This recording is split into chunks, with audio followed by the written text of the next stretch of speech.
Hey guys, it's Monday. You know what that means.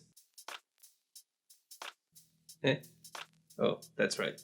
Well, from now on, every week, we will be doing a Manga Monday video. Basically, we're going to be recommending mangas for the week. Now, for every Manga Monday video, we're going to recommend about 5 mangas. And it can be a variety of genres, or it can be about a specific genre. As for this video, it's going to be the latter. So for this video, I'm going to recommend 5 for the shounen genre, starting with Katekyo Hitman Reborn. Now, if you know about Hitman Reborn, then you know that yes, it is an anime and it has 203 episodes worth of anime. But again, this is Manga Monday, so we're not here to talk about the anime a lot. Mainly, I want to focus on the manga. Now, if you don't know what Hitman Reborn is, here's a short summary. So one day, we have our protagonist, Sawada Tsunayoshi, aka Suna, comes home one day from school. And then there's a baby in a tuxedo who apparently is the greatest hitman in the world named Reborn. And he tells our protagonist Suna, hey boy, you're gonna be the 10th leader of the Vongola family. And then Suna's like, what's the Vongola family? And then the baby's like, a mafia family. Interested yet? Now, like I said, it already has an anime adaptation, 203 episodes. So if you've watched the anime, cool, move on to the manga because the story continues. Now, if you do watch the anime, then let me tell you where to start off in the manga. So the chapters start off is at the chapter 283. That's where it continues from where the anime left off. So you can go back to the last episode to refresh your memory, or just start straight off at chapter 283 onwards. And if you need a little bit of motivation to get to it, then remember at the end of the anime, they pretty much peaked their powers, pretty much trained to the best of their abilities, and defeated the last enemy. Well, the new enemies for the new arc basically squashes them, crushes everybody like a bunch of jobbers. So new powers to gain. Next up, like what you see? Fan of Fairy Tail? Well, we're not talking about Fairy Tail. What we are going to talk about is Rave Master. Now, if you don't like Fairy Tail, wait, don't run.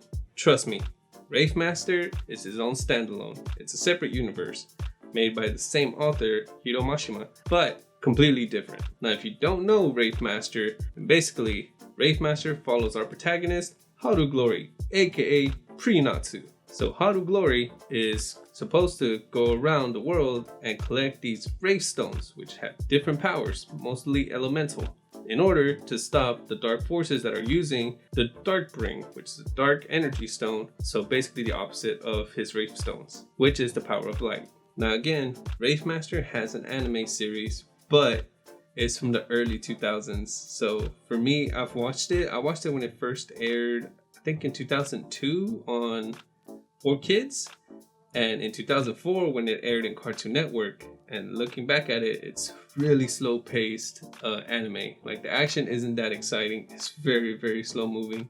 So again, Manga Monday. Do not watch the anime because I am not recommending the anime. But what I did get from the anime is that it had a good story, a very solid story. And if you read the manga, it's way, way good. It's one of the best shounen series that I've ever read. So like Fairy Tail, it does start off lighthearted, but it does really get serious. It has a way more serious tone than Fairy Tail ever did. And the ending, not gonna spoil the ending, but just an emotion for the ending is that it's bittersweet, but a very acceptable ending. You'll see why. I will say this. Personally, I think Rave Master is a bit more of a mature take of a boy's adventure to become a man rather than Fairy Tail. Fairy Tail is very comedy heavy, very lighthearted. Rave Master is a little bit more dark than Fairy Tail. So that, if you love Fairy Tail or if you just like the shonen genre, go check out Rave Master, all-time classic. And speaking of Fairy Tail, my next manga recommendation is Fairy Tail. Now, I'm not saying to go read Fairy Tail, but if you love Fairy Tail and you finished watching Fairy Tail, and if you didn't know, the story is continuing. Remember Gildarts? His first introduction, he came back all beat up because he couldn't complete the 100 Years quest. So now Natsu and friends are out to do exactly that with Fairy Tail's continuing story, Fairy Tail 100 Years Quest. And if you still want to continue Lucy and Natsu, their journey with their friends, go check it out. And remember, Lucy's the protagonist. Next up, Case Closed,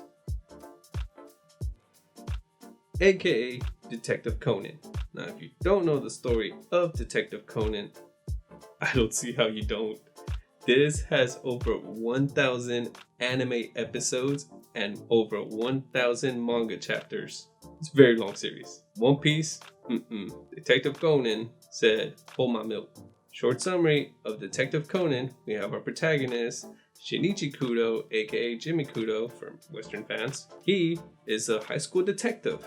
One day, when he's out at the amusement park with his childhood friend, Ron, aka Rachel, Western fans. So while at the amusement park, he sees some shady things going on with some guys in dark coats. His detective senses activate, and he goes and sticks his nose where it doesn't belong. So the guys notice him. They knock him out and force him to drink this liquid from a vial, which they thought was poison, but it's not poison because it doesn't kill him. It shrinks him. Thus comes the second form of our protagonist, and almost a permanent form, which he takes a pseudonym name of Conan Edogawa. So as a bite-sized detective, he's basically trying to figure out who those people are and find a way to give his body back to its original size. Now personally, I've been watching Detective Conan for years, for decades I think, because I actually watched it before I knew what anime was. Along with Dragon Ball Z, it was one of the early animes that I've ever watched. Me and my siblings used to watch them when we were little. We would stay up late on Cartoon Network, on Toonami, back in the early 2000s and watch them. So basically, this anime is about solving mysteries, most of the times murders. Now, every episode in the anime isn't just a case. Sometimes it takes 2 to 3 episodes to solve a whole case. So that's a lot of cases and a lot of episodes of animes to watch, because this is very dialogue heavy, which is why I would recommend to read it. And yes, I did say most of the cases are about solving a murder. Doesn't mean that it's gruesome, because in Japan, this is honestly meant for kids. But it doesn't mean that it's childish. It's a very, very fine line, which it does it to perfection. And it's super long, so, it'll take a while. But trust me, the story is super deep. Aside from the murder cases, the random murder cases, the actual storyline for him to figuring out what this organization, not just those two men belong to an organization, it gets really deep. And it's very fascinating. Now for the last one, I wasn't really sure if I wanted to mention it on this video, because I'm pretty sure we're going to do an episode about it for the Feeling Like series, which is going to be a long one. But I wanted to bring some points up for those that don't know some information that I'm about to tell you. So, for the last one, it is Rising of the Shield Hero. I know, it's pretty new. And I'm not even going to do a short summary because it's pretty fresh and it was pretty popular for people's minds. So, I'll just leave it at that. Now, reason being that I'm talking about Rising of the Shield Hero in this one that I want you to read is because I personally love Rising of the Shield Hero, the story. But when it comes to the anime, I hate it. It disgusts me. Now, if you're a fan of Rising of the Shield Hero because of the anime, good. Thank you. It did its job. Now, the reason I say that I hate the anime is because of my favorite character from Rising of the Shield Hero, the Queen. The Queen is one of my favorite female characters, like in all of manga and anime. Like, her character is so cool. But in the anime, the adaptation of her, sickening. That whole scene of self-sacrificing, being cutesy, adorable, like, no. Nope.